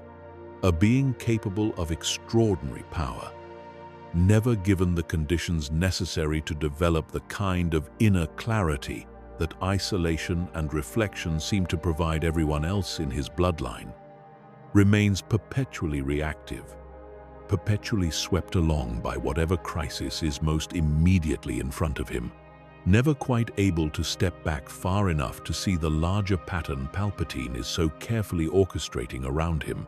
If this reading holds, then the quiet, unglamorous moments of retreat scattered throughout this saga, an exile on a swamp planet, a meditation in a desert hut, a solitary walk along sea cliffs on a forgotten island, are not simply pauses in the action included to vary the pacing of the story.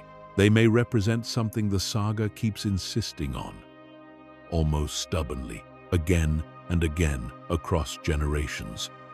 That real understanding, real clarity, the kind capable of resisting manipulation and making genuinely free choices rather than simply reacting to whatever pressure is currently being applied, requires distance, requires silence, requires exactly the kind of patient, undistracted stillness that a galaxy constantly at war, constantly in crisis, makes so difficult to find. Perhaps that is part of why this particular mythology has resonated with so many people across so many years.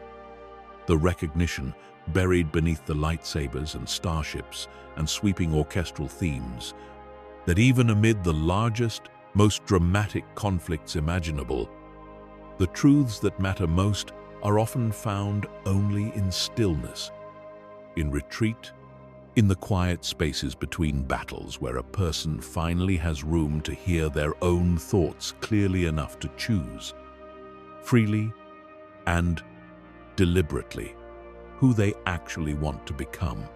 Let that thought rest with you now, gently, as the galaxy far, far away continues turning somewhere beyond reach, its secrets still scattered across deserts and swamps, and the quiet corners of countless untold stories, patient as always, waiting for nothing more than your continued, unhurried attention whenever you're ready to return to it.